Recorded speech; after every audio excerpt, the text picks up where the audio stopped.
कबीरा सब जग निर्धना, धनवंता नहीं कोई, धनवंता सोहि जानिए, जख राम नाम धन होई। जिसके पास भगवान के नाम रूपी धन है वही संसार में धनवान है। जिसके पास प्रभु की कृपा रूपी परम लाभ है वही संसार में सबसे लाभान्वित है। और सबसे बढ़िया व्यापारी कौन है? जो सतत हर समय भगवान का चिंतन करता रहता है। एक भी क्षण खाली ना जाए, एक भी पल खाली ना जाए, हर पल हर क्षण भगवान का चिंतन, भगवान का नाम स्मरण सतत ही करने से भगवान बड़े प्रसन्न होते हैं और सहज प्राप्ति हो जाती है, ऐसा शास्त्र वचन कहते हैं। बाईसा के चरित्र में ये बहुत बार देखने को मिला। जब श्री कृष्ण के साथ भी हैं, मुरली मनोहर सामने खड़े हैं, तो भी वेदना है विरह की, तो भी हृदय में कि कहीं श्री कृष्ण दूर ना हो जाएं, कहीं वो श्री कृष्ण मुझको छोड़कर ना चले जाएं। ऐसे लोभी की भांति मीराबाई सोचती हैं, मन में विचार करती हैं, हे प्रभु, हे कृष्ण, मुझको त्याग कर मत जाना, मुझसे दूर मत जाना। ऐसा अद्भुत ये विरह है। पर यह विरह कैसे प्राप्त होता है? ये विरह वेदना क्यों होती है? इसका विचार करें तो देखो, हमने कल बताया भी कि जब भगवान के आने के बाद, भगवान के प्राप्त होने के बाद जब भगवान अपने दर्शन नहीं देते हैं तो उस अवस्था, उस काल को विरह कहते हैं। जैसे चैतन्य महाप्रभु के चरित्र में आता है, ऐसी विरह वेदना, श्री कृष्ण नहीं मिल रहे, जगन्नाथपुरी में उनके दर्शन नहीं हो रहे, तो इतने आतुर हो गए, अपने जीवन को लेकर पूरे लापरवाह, बोले ये जीवन तो कुछ नहीं, श्री कृष्ण की प्राप्ति ही उद्देश्य है। समुद्र में कूद गए महाराज, कोई पकड़ नहीं पाया, कोई रोक नहीं पाया। जब भगवत आवेश हो जाता तो समुद्र में कूद गए। मछुआरे आदि जो थे वहाँ के, उनको जाल में पकड़ के लाए, तब वो प्राप्त हो गए। ये विरह की वेदना। अब इसको लौकिक व्यक्ति नहीं समझ सकता, किसी सामान्य पुरुष को ये समझ में भी नहीं आ सकती। क्यों भक्त श्री कृष्ण के लिए रोते हैं? क्यों बांके बिहारी जी के सामने जाकर आपकी आंखें सजल हो जाती हैं, उनमें अश्रु आ जाते हैं? ये जिसके आंखों में अश्रु आते हैं वही जानता है। दूसरा व्यक्ति इसको सोच भी नहीं सकता, जान भी नहीं सकता। उसको लगेगा भला रोने की क्या आवश्यकता है। और जिस पर श्री बांके बिहारी जी, श्री कुंज बिहारी जी अहेतु की कृपा कर देते हैं, उसके नयनों में ही कुंज बिहारी लाल के मंदिर में नेत्रों में नीर आते हैं, उसके नेत्रों में अश्रु आते हैं। ये ठाकुर जी की बहुत बड़ी अनुकंपा है, श्री कृष्ण चरणों की बहुत बड़ी कृपा है, उनके प्रेम में अश्रु आवे। पर इसमें भी शर्त है। शर्त क्या है? कि श्री कृष्ण के प्रेम में अश्रु आवे।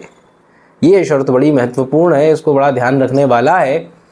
क्योंकि हम लोग रोते तो बहुत है, रोने के लिए कोई दिक्कत नहीं है, बहुत लोग हैं। अब हम ही लोग हैं भाई, धन चाहिए प्रभु, हाँ कुछ व्यवस्था हो जाए, कुछ काम बन जाए, अरे वो व्यक्ति मिल जाए। आजकल युवा हैं तो भैया ये बड़ी पसंद है, इनकी प्राप्ति हो जावे, रो ही रहे हैं बैठ के। इसलिए नहीं, उसका हेतु क्या है? उस रुदन का, उस अश्रुपात करने का स्वसुख नहीं, अपना सुख नहीं, श्री कृष्ण की प्राप्ति, श्री कृष्ण के दर्शन। अब कोई कहे भैया श्री कृष्ण के दर्शन क्यों इतना तड़पना? अरे सामने बांके बिहारी जी तो बैठे हैं, बैठे हैं, बिल्कुल सत्य बैठे हैं।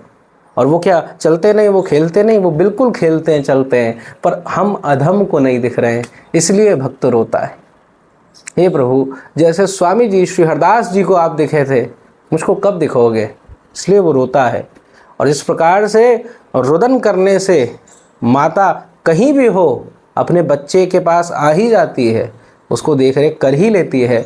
ऐसे भगवान भी रीझ जाते हैं और भगवान भी अपना दर्शन प्रदान करते हैं। यही आज के चरित्र का मूल अर्थ है। इसका जो मूल भाव है वो यही है कि भगवान के लिए अश्रु बहाने से, भगवान के विरह में रहने से भगवान के दर्शन प्राप्त होते हैं। जैसा हमने आपको बताया, अब बाईसा की यात्रा जो मेड़ता से प्रारंभ हुई थी, जो पूर्व जन्म में द्वापर काल में श्री वृंदावन की गोपी माधवी से प्रारंभ हुई, फिर मेड़ता में वहाँ पर जाकर मीरा के रूप में बनी, फिर आगे चित्तौड़ की वहाँ पटरानी के रूप में, रानी के रूप में आप रहीं। पर उसके बाद में आपका वृंदावन पुनः आगमन हुआ और निकुंज प्रदेश में श्याम सुंदर के प्रथम सच्चिदानंद स्वरूप में दर्शन। अब तक स्वप्न दर्शन, अब तक आवेश दर्शन, आदि आदि भाव तो लीला चिंतन के द्वारा दर्शन, परंतु सच्चिदानंद स्वरूप में जैसे प्रत्यक्ष आपसे आपका मित्र मिल रहा है, जैसे आप इस वीडियो को देख रहे हैं, तो इसमें भी चलो ये तो विजुअल है, पर अगर हम आपके घर पे आए, आपसे मिलें, हाथ पैर जोड़ें, आपको मिलावें, तो जैसे प्रत्यक्ष आपको दिखेगा वैसे प्रत्यक्ष श्री कृष्ण का वृंदावन में दर्शन करा और अब जाकर द्वारिका में। कारण क्या? क्योंकि सबसे पहला जो प्रेम श्री प्रभु के, श्री हरि के भाव से हुआ था वो द्वारिकाधीश थे। श्री चंपकलता जी ने इस बात का उद्घाटन करा कि सबसे पहला जो प्रेम हुआ था श्री बाईसा को, जिस छवि पे उनका मन अटका था, गिरधर लाल कहकर जिनको पुकारती हैं वो हैं तो नंदनंदन ही, पर कौन से नंदनंदन हैं? जो द्वारिकाधीश हैं। इसीलिए श्री कृष्ण ने आज्ञा करी है कि आप द्वारिका जावें, तो इसीलिए बाईसा द्वारिका में है। और नियम क्या है? बस बाईसा का एक नियम है, उन्मादनी होकर मानो किसी उन्मत्त व्यक्ति की तरह सागर के तट पे बैठी रहती हैं, वो समुद्र के तट पर बैठी रहती हैं। पर ऐसे कोई विषय व्यक्ति भी बैठ सकता है, इसमें कौन सी विशेष बात है? कोई विषय व्यक्ति या बहुत सारे आजकल लोग जाते हैं, दार्शनिक लोग जाते हैं, नास्तिक लोग जाते हैं, बैठ जाते हैं, समुद्र की लहरों को देखते हैं, तरंगों को देखते हैं, सूर्य को देखते हैं। पर बाईसा कुछ अद्भुत दर्शन कर रही हैं। यही तो श्री कृष्ण की भक्ति का परिणाम है। बाईसा अपने नेत्रों से उस सागर की तरंगों को देखती है तो मन में क्या भाव आता है? हे समुद्र देव, आप कितने बड़भागी हो कि आपने तो अपनी कन्या भगवती लक्ष्मी का विवाह श्री कृष्ण से कराया। हे समुद्र, तुम कितने बड़भागी हो, श्री कृष्ण सब कुछ छोड़ छाड़ के इस भारत भूमि के पार आकर इस समुद्र के मध्य में द्वारिकापुरी में तुम्हारे बीच में रहते हैं। हे समुद्र, तुम कितने बड़भागी हो, सारी विश्व की, भारत की जितनी नदियां हैं अंततः तुम में आकर ही विलीन हो जाती है। उसके समुद्र के बड़भाग का चिंतन करते हुए हे समुद्र देव, तुम करुणा करो, कृपा करो, श्री कृष्ण के दर्शन। क्रिया एक ही है बंधु, ध्यान रखना। भक्ति में आकर आप कोई विशेष क्रिया नहीं करेंगे, भक्ति इसलिए बनी ही नहीं है। अगर आपको कुछ अलग ही करना है तो उसके लिए योग का मार्ग है, उसके लिए आप ज्ञान मार्गी हो जाएं। आप विचारक बनना चाहते हैं, आप अपनी बौद्धिक क्षमता से भगवान को पाना चाहते हैं, यद्यपि पा नहीं सकते क्योंकि वो भगवान बुद्धि के परे हैं, फिर भी अगर आप पाना चाहते हैं तो ज्ञान मार्ग है। फिर उसके बाद वर्णन योग मार्ग का है, जहाँ पर तन को तपा तपा कर, मन को निर्मल कर कर उस परमात्मा को प्राप्त करा जाता है। तो ये भौतिक लोगों को बहुत जल्दी समझ में आ जाता है, पर भक्ति का मार्ग लोगों को पाखंड लगता है, लोगों को प्रपंच लगता है। करते क्या है? ये रोते रहते हैं या गाते रहते हैं, नाचते रहते हैं, इनका काम क्या है? तो यही भक्ति है। जीवन को जीव जैसे जिएगा वैसे ही जीना है। कोई बच्चा स्कूल जाता है वैसे ही स्कूल जाएगा, कोई नौकरी कर रहा है वैसे ही नौकरी करेगा, कोई गृहिणी है, कोई माता जी हैं तो वो वैसे ही घर के सारे काम करेंगी। परंतु अगर श्री कृष्ण चरणों की भक्ति है तो उसमें भगवान का नाम सम्मिलित हो जाता है। भक्ति का मूल आधार भगवान का नाम है, कथा है, सेवा है। ये तीन स्तंभ हैं भक्ति के। सबसे पहले भगवान नाम का आश्रय लिया जाए। नाम ही सर्वस्व है, नाम से ही सबके काम बनते हैं। नाम के प्रताप से शंभु अविनाशी हुए, नाम के प्रताप से श्री गणेश महाराज प्रथम पूज्य हो गए, नाम के प्रताप से श्री हनुमान जी ने राम जी को अपने वश में कर रखा है, नाम के प्रताप से गंधर्व एक शूद्र कुल में चतुर्थ वर्ण में जन्मे एक बालक दास वो देवर्षि नारद हो गया। ये है नाम का प्रताप। भगवान नाम की महिमा अतुलनीय है। इस संसार में नाम के जैसा कुछ नहीं। कई लोग तर्क देते हैं, भाई जी के चरित्र में आया है कि एक व्यक्ति तर्क दे रहा था कि ये नाम जपने से थोड़ी ना कुछ काम बनेगा। अरे नाम के साथ में जिस ईश्वर का तुम नाम जप कर रहे हो उसका जब तक चिंतन नहीं आएगा तब तक काम कैसे बनेगा? बात उसकी भी ठीक है, परंतु वो धीरे धीरे क्या कहने लगे, अरे ये सब नाम वाम तो ऐसे ही होता है, ये व्यर्थ की बातें, ये सब लोग करते रहते हैं। जब ऐसा कहने लग गया तब भाई जी के अंदर एकदम आवेश आ गया। श्री पूज्य हनुमान प्रसाद पोद्दार जी, भाई जी महाराज एकदम आवेशित हो गए और आवेश में आकर बोलने लगे, हे मैं सत्य सत्य तुझसे कह रहा हूँ, राम चाहे किसी भाव से बोलो। उसने तर्क दिया अंग्रेजी में, रैम, रैम मतलब गोट होगा, बकरी होगा, तो क्या उससे भगवान मिल जाएंगे? बोले हाँ भगवान मिल जाएंगे, मिल जाएंगे, अवश्य मिल जाएंगे। वो हैरान। भाई जी ने बाद में अपनी पुस्तकों में वर्णन करा, उस समय मुझे भगवान राम के साक्षात दर्शन हुए, भगवान श्री रामचंद्र के साक्षात्कार हो रहा था और वो मेरे सामने खड़े थे और उन्होंने कहा कि तुम इस प्रकार बोलो। मुझ में तो सामर्थ्य नहीं था बोलने का, मेरी वाणी में आकर उन्होंने ये बुलवाया। अगर इस नाम में सामर्थ्य नहीं होता तो नामदेव कैसे तरते, ज्ञानदेव कैसे तरते। सारे ऋषि मुनियों की हम बात कर रहे हैं तो देखो कितने सारे ऋषि मुनि, सबका काम इस नाम से ही हुआ है। भगवान का नाम ही सार है, नाम ही सर्वस्व है। इस बात को स्वीकार कर लीजिए तो सब काम बन जाएगा। श्री बाईसा नामनिष्ठ हैं। गिरधर लाल का भजन, जब भी कुछ हो श्री गिरधर लाल का स्मरण करना। कथानिष्ठ हैं, भगवत कथा, नाम कथा सदा रसपान करती रहती हैं और सेवानिष्ठ भी हैं। श्री गिरधर लाल जी की सेवा। पर अब स्थिति कैसी हो गई है? स्थिति ऐसी हो गई है कि मानसी सेवा जो है वो तो बनती है पर अब व्यवहारिक सेवा नहीं बन पाती। मानसी सेवा आप सज्जनों को नहीं पता, तो जब हम श्री कृष्ण, जैसे आप गए बांके बिहारी जी को भोग दिया या भोग देने का प्रयास करा, उनको माला अर्पण करने का प्रयास करा, या अपने घर में हो श्री कृष्ण का कोई मूर्ति है, विग्रह है, उसको नहलाते हो, धुलाते हो, ये सब व्यवहारिक सेवा है। पर जब ये अपने मन में होने लग जाए, ये मानस पटल में होने लग जाए, तब इसको मानसी कहते हैं। इसके लिए जो बड़े बड़े हमारे साधक सिद्ध हुए हैं उन्होंने बताया है कि सर्वप्रथम पहले प्रत्यक्ष सेवा करनी चाहिए। मीराबाई ने भी बहुत वर्षों तक श्री गिरधर लाल जी की प्रत्यक्ष सेवा करी है। सामने गिरधर लाल की मूर्तियाँ होती, वो सब व्यवहार करती और फिर बाद में धीरे धीरे मानसी स्फुरित हुई। कहाँ से मानसी स्फुरित हुई? तो श्री वृंदावन के पास से, श्री वृंदावन की कृपा से धीरे धीरे अब श्री कृष्ण मानस पटल में ही अवस्थित है, मानस पटल में ही विराजमान है, तो कहीं और जाने की आवश्यकता ही नहीं। तो ये मानसी सेवा का रहस्य होता है और ये बिल्कुल सत्य है। इसका अभ्यास कैसे कर सकते हो? तो अगर आप करना चाहते हैं, आपकी रुचि है, तो जब आप श्री कृष्ण की सेवा करते हो, जो भी विग्रह है, आप राम जी की, जो भी प्रभु की, दुर्गा माँ, शिव जी की सेवा करते हो, तो जो जो सेवा आपने अपने हाथों से करी है प्रत्यक्ष में, थोड़ी देर बाद में एक स्थान पे बैठ जाओ और सारा चिंतन छोड़ दो। किसी से बात नहीं करना, किसी से नहीं, नेत्रों को बंद करो, अपनी सांसों पे थोड़ा सा ध्यान लगाओ और फिर धीरे धीरे अपने मन में कल्पना करो। हाँ, कल्पना ही करनी पड़ेगी प्रारंभ में। यह भगवान जो हैं मेरे सामने बैठे हैं और मैं उनकी ऐसे ऐसे सेवा कर रहा हूँ, और फिर जितनी सुंदर कल्पना कर सकते हो करो। परंतु एक बात सत्य है, भगवान श्री सच्चिदानंद की कल्पना भी सत्य ही होती है।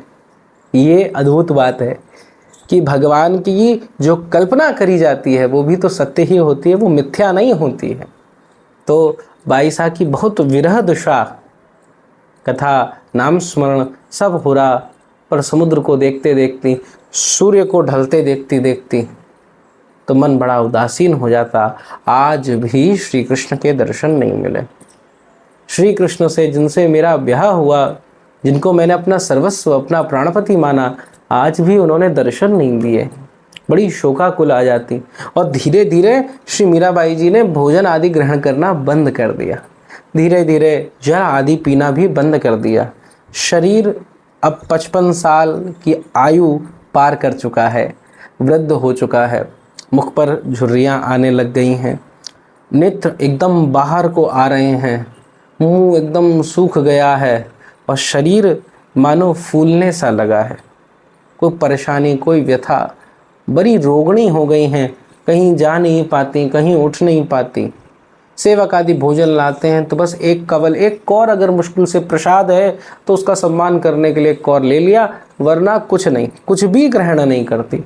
ऐसी अद्भुत विरह वेदना में श्री बाईसा अब बस एक ही उद्देश्य, एक ही मन में भाव कि मेरा ताप न से, मेरे को श्री कृष्ण के दर्शन प्राप्त हों।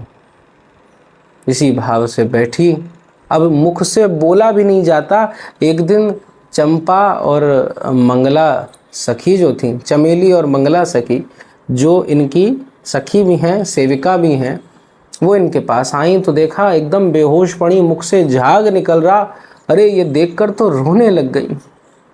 हे जगदीश्वर, हे कृष्ण, आप हमने अगर कुछ अच्छा करा, हमने कोई पुण्य करा हो तो हे प्रभु उन सबको आप ले लीजिए, परंतु हमारी श्री बाईसा को, हमारी स्वामिनी को आप पुनः स्वस्थ कर दें, अपने दर्शन प्रदान करें नाथ। जब ऐसा कहा तभी द्वार से आवाज आई, अलख निरंजन। चमेली के मन में भाव आया कि द्वारिका की इस भूमि में जहाँ सब लोग श्री कृष्ण के नाम जय श्री कृष्ण का उद्घोष करते हैं, यहाँ निर्गुण निराकार को भजने वाला कौन आ गया। द्वार पर जैसे पहुँची तो देख रही हैं 16-17 वर्ष का एक नवयुवक सन्यासी, बाल मुड़े हुए, सुंदर दाढ़ी, केशलय वस्त्र, जो भगवा वस्त्र उनको पहने हुए और हाथ में कमंडल, सुंदर जपमाला लिए हुए बोलता है कि भोजन हेतु भिक्षाम देहि। जब कह रहा है वो तो देखकर हतप्रद हो गई, पर जब चमेली ने जब द्वार खोला, उसके मुखमंडल को देखा, वो तो रो रही थी, रोते रोते आई थी। तो संत हृदय नवनीत समाना, संत भगवान पूछने लग गए कि तुम इतनी परेशान क्यों हो। यद्यपि मैं भोजन का इच्छुक हूँ, भिक्षा का इच्छुक हूँ, पर तुम्हारी परेशानी का क्या हेतु है। तभी दूसरी दासी बोली, आप बाबा बस अंदर आए, भोजन कर लें तो हमारी समस्त विपत्ति का नाश हो जावे। तो उनके लिए भोजन आदि लगा दिया, पर भोजन करने से पहले वो कहने लगे, मैं तब तक भोजन नहीं कर सकता, जिस घर में भोजन कर रहा हूँ वहाँ कोई दुखी हो ये मुझे स्वीकार नहीं है। बताओ तुम्हारी समस्या का मूल क्या है। दूसरी दासी बोली, अरे अभी आप नहीं समझा पाओगे, अभी तो आप बालक हो। तभी मंगला ने कहा, क्यों, बुढ़ापे में ही बुद्धि परिपक्व होती है, ऐसा कोई नियम है क्या। तो शांत करा दिया। बाबा साधु बोले, हे बच्चा, हम जानना चाहते हैं कि तुम्हारी विपत्ति, तुम्हारे कष्ट क्या हैं। हमें एक बार अपनी विपत्ति तो बताओ। जिस घर का हम अन्न खाने जा रहे हैं वहाँ कोई दुखी हो ये हमें स्वीकार नहीं है। जब ऐसा कहा तब अंत में मानो फूट फूट के रोने लग गई। हमारी स्वामिनी श्री मीरा, वहाँ मेड़ता की राजकुमारी, चित्तौड़ की वहाँ पर सुंदर रानी यहाँ पर आई हुई हैं और उनकी विरह वेदना से ऐसी दशा, मुख पर झाग आदि आ गया, बड़ा रोग हो गया है। तो उस रोग का अगर निवारण मिल जाए तो सही है, वरना तो अब हमें यही डर लग रहा, भय लग रहा है, श्री कृष्ण के दर्शन यदि नहीं हुए तो इनके प्राण निकल जाएंगे। उस योगी ने, बाबा ने कहा कि बस इतनी सी बात, एक बार मुझे दर्शन कराओ, मैं प्रयास करूँगा। अभी तक चमेली जी को विश्वास नहीं है, ये कल का बाबा 16-17 साल का, ये क्या जाने। पर अन्य दासियों के देखो, एक बात होती है, क्या कहते हैं, मरता क्या न करता। अंत समय पे व्यक्ति जब परेशान होता है तो हर किसी से उपाय लेने को तैयार हो जाता है। तो फिर बोले, ठीक है बाबा आप चलो। लेके गए। बाईसा की दशा, शरीर एकदम फूला हुआ, मुख पे झुर्रियाँ, आंखें बाहर, मुंह से झाग निकल रहा। बाबा तुरंत एक वस्त्र लिया पास में पड़ा हुआ, उनके मुख कमल का झाग पोंछा और उसके बाद में अपने हाथ को जैसे फेरा, ओहो, श्री बाईसा के नेत्र सही हो गए अपने आप, मुखमंडल अपने आप सही हो गया, झुर्रियाँ सारी गायब सी हो गई। थोड़ी देर अचेत रही, धीरे धीरे जो शरीर फूला था वो सब शांत हो गया, एकदम चित्त प्रसन्न हो गया। और उस योगी राज की ओर देखा, उस सन्यासी की ओर देखा, हे भगवान आप कौन हैं। मीरा भाई के मुख में चेतना आ गई और जैसे चेतना आई, श्री योगीराज बोले, मैं तो माता रमता जोगी हूँ। मीराबाई ने पहले समझा कि ये श्याम सुंदर हैं, लगता है श्री कृष्ण आ गए हैं। पर संत बोले नहीं रमता जोगी, मैं तो जोगी हूँ, अलख निरंजन जपता हूँ और रमण करता रहता हूँ। श्री मीराबाई बड़ी उदास हुई। आपने ठीक तो कर दिया, पर अभी भी प्रभु के दर्शन नहीं होंगे। हमें तो इससे बढ़िया मृत्यु स्वीकार थी। आप कौन हैं? आपके दर्शन करके ऐसा नहीं लगता कि आप कोई सामान्य हैं, ऐसा लगता है कि मैंने आपको कहीं देखा है। बंधुओं, क्या होता था, बाईसा को बीच बीच में द्वारिका की दिव्य लीलाओं की अनुभूतियाँ होती थीं, तो उसमें वो लौकिक द्वारिका में नहीं, वो उस दिव्य द्वारिका में पहुंच जाती थीं। तो ऐसी बहुत सारी अनुभूतियाँ हुई। तो बाईसा को लगा कि उसी दिव्य द्वारिका में मैंने कहीं इनको शायद देखा है। आप कौन हैं? अपना परिचय दीजिए। हमें तो अभी भी लगता है, मुझे दृढ़ विश्वास है, आप श्याम सुंदर श्री कृष्ण ही रूप बदल के आए हो, मुझे ठगने का प्रयास कर रहे हो। सब दासियों को एक तरफ देखा। मीराबाई ने कहा चलिए ये सब वार्ता बाद में, अभी आप भोजन के लिए आए होंगे, भोजन कर लीजिए। सब दासियां खड़ी ही थी, तो बाईसा खुद उठ के जाने लगी, तो सब दौड़कर भोजन बनाने के लिए गईं। अब बाईसा और वो योगीराज साथ में थे। उन्होंने पूछा अब आप अपना रहस्य उद्घाटन करें, आप कौन हैं?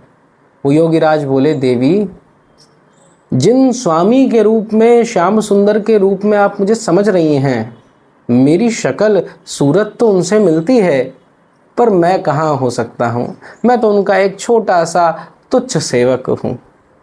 हे देवी, वो श्याम सुंदर तो अत्यंत सुकोमल नीलमणि घन हैं, मोर मुकुट धारण करने वाले, वंशी वादन करने वाले श्री द्वारिकानाथ राजाधिराज हैं। मेरी उनसे क्या होड़, मैं उनका छोटा सा सेवक हूँ।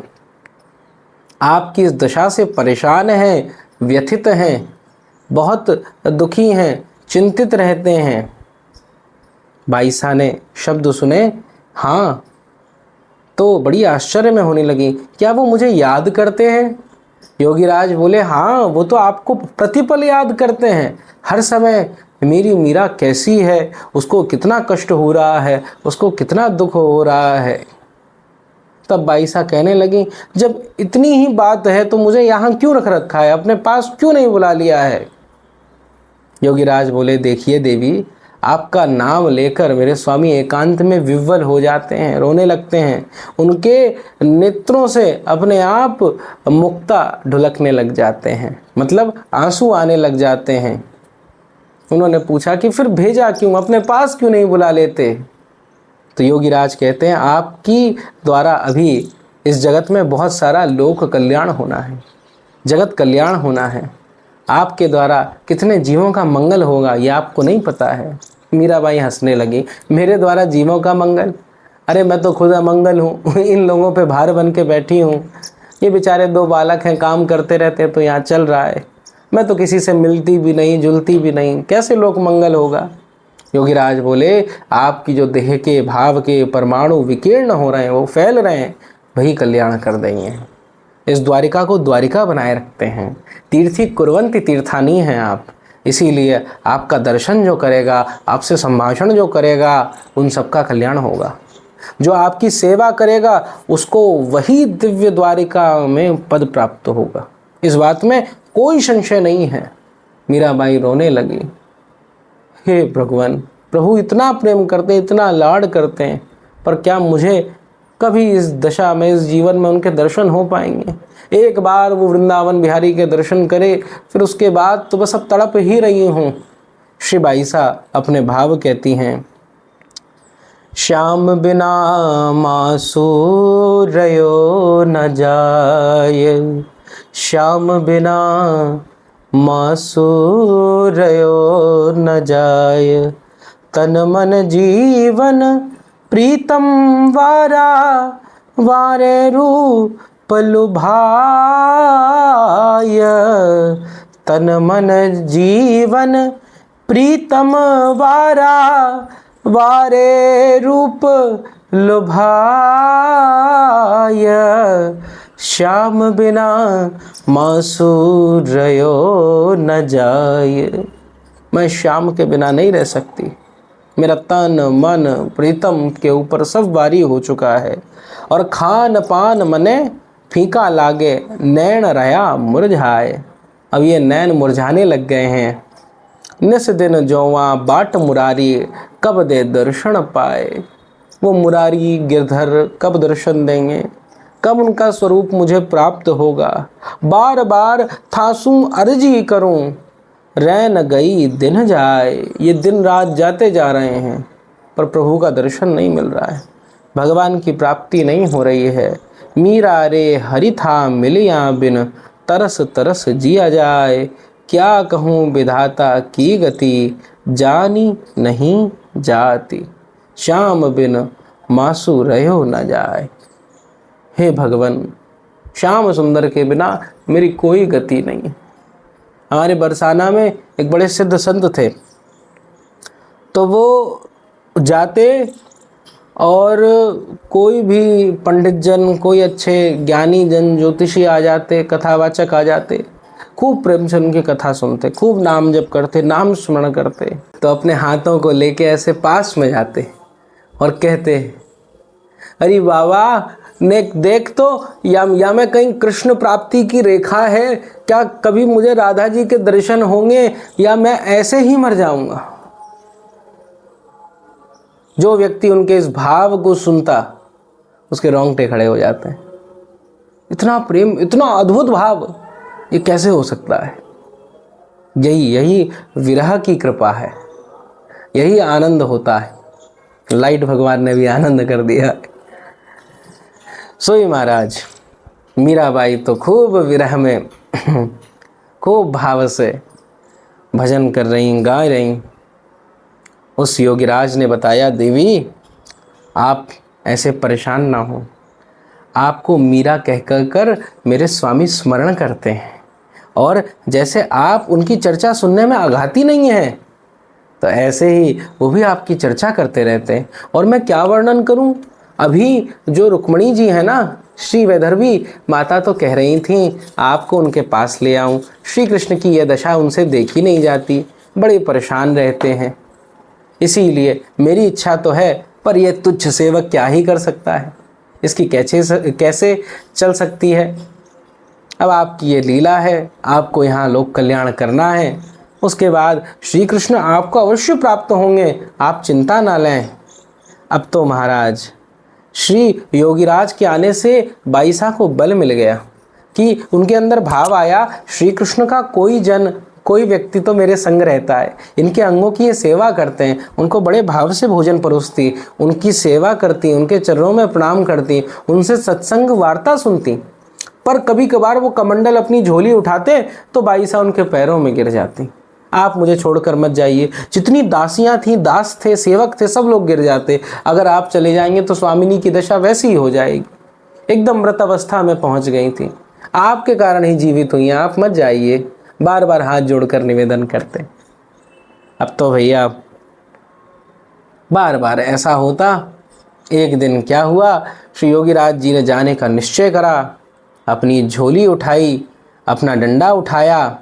मीरा उन्हें रोकते हुए व्याकुल हो गई और कहने लगी, आपके पधारने से मुझे बहुत शांति मिली, मेरा मन बहुत शांत हुआ।